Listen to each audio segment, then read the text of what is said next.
the darkness. In the darkness we were waiting, without hope and without light, till from heaven you came running. There was mercy in your eyes, to fulfill the law and prophets. To a virgin came the word, from a throne of endless glory to a cradle in the dirt.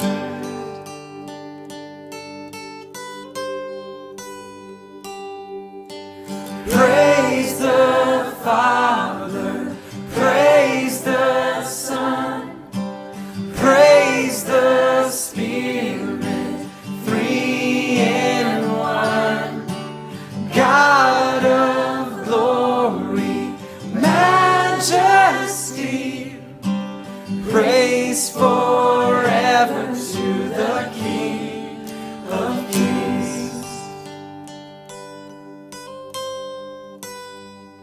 To reveal the kingdom coming, and to reconcile the lost, to redeem the whole creation. You did not despise the cross, for even in your suffering you saw to the other side, knowing this was our salvation. Jesus, for our sake you died. Sing it out, praise the Father. Praise the Father, praise the Son, praise the Spirit, three in one. God of glory, majesty, praise forever to the King of Kings.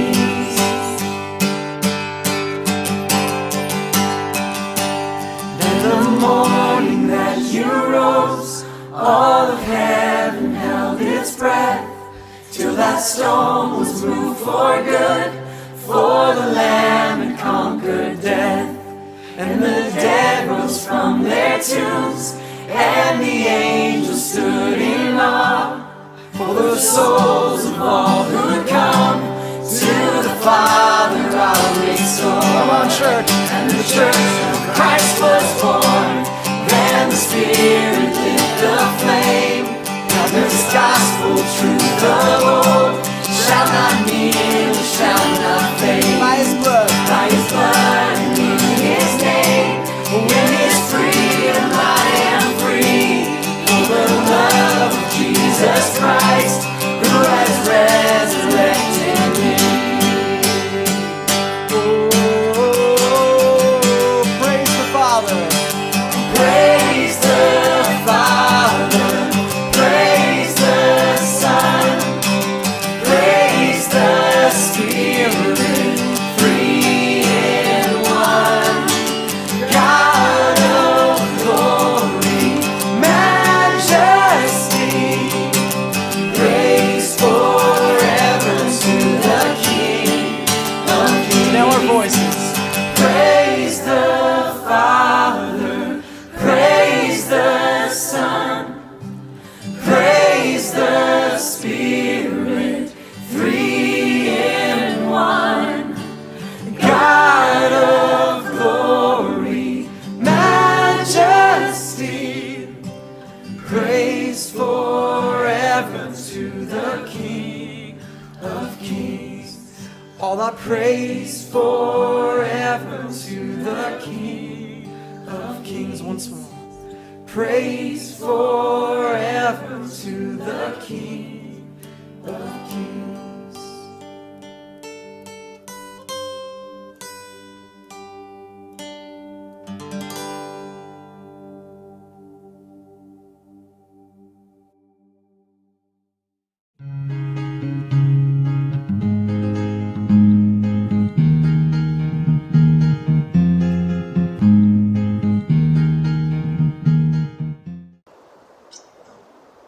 In Mark chapter 1, it tells us that,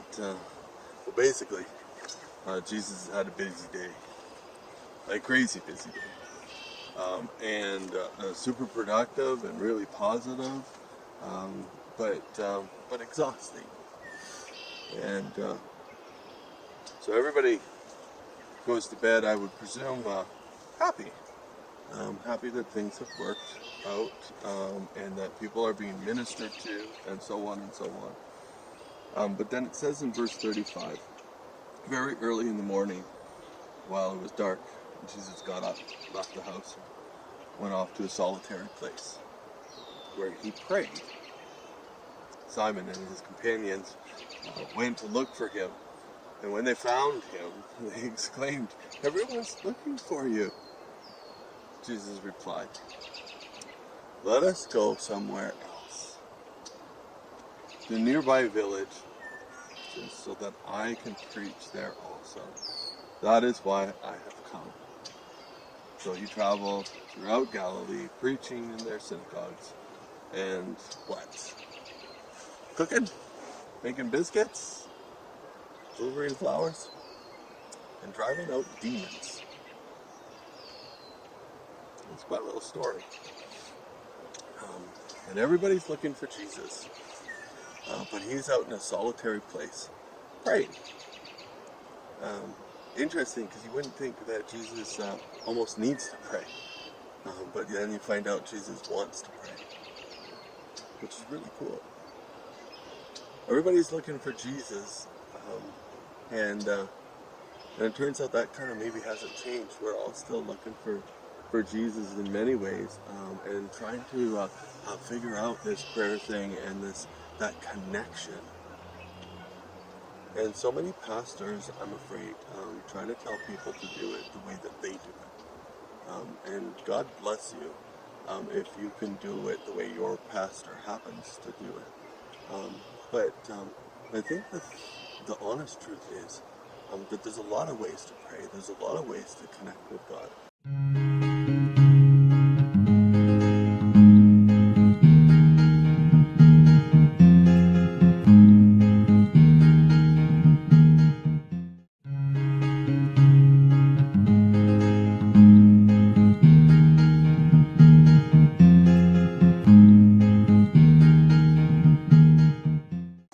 So whereabouts are we? Well, see, that's the neat thing about going out to explore a little bit and find a spot to spend with God. And as you're doing that, you make some discoveries along the way that are sometimes unexpected, and I'm going to argue sometimes they're divine appointments. So let me turn the camera and we'll take just a little walk to see where we ended up.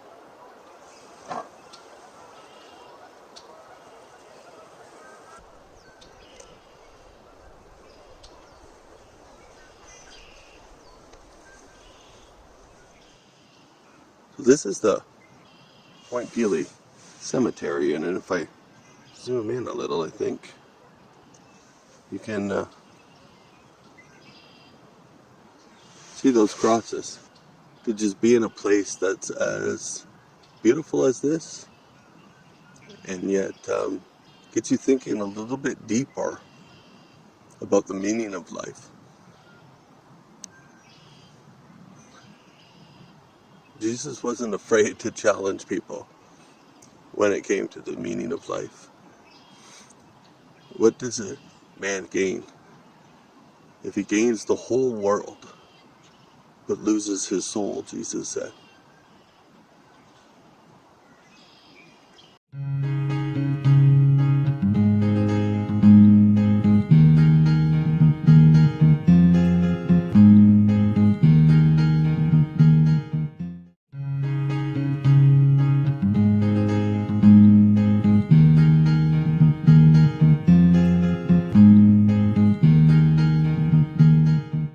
And just kind of a time of devotions. I don't know why one afternoon this kind of captured my attention.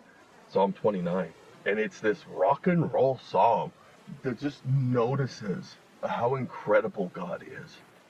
And in the very first verse, the psalmist calls out to the heavenly host, to the angels and all the creatures that we hear about that and read about that live in heaven with God.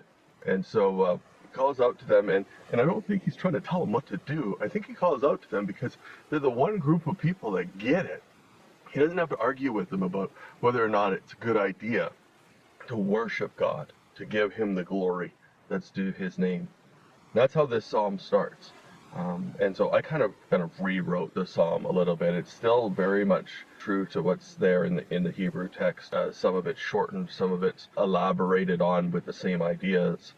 Some of it is just kind of taken out of Hebrew poetry and written a little bit more in my own words, trying to keep the emphasis that the Hebrew poet has, but in more of an English prose. Here we go. Give unto the Lord, all you mighty angels and creatures of heaven. Give unto the Lord the glory due his name. Worship the Lord in beauty, in the splendor of holiness. Day and night the voice of the Lord rings out over the waters. From time to time the God of glory thunders over all the waters of the earth. Just really listen when you have a chance. The thunderous voice of the Lord in power, full of majesty.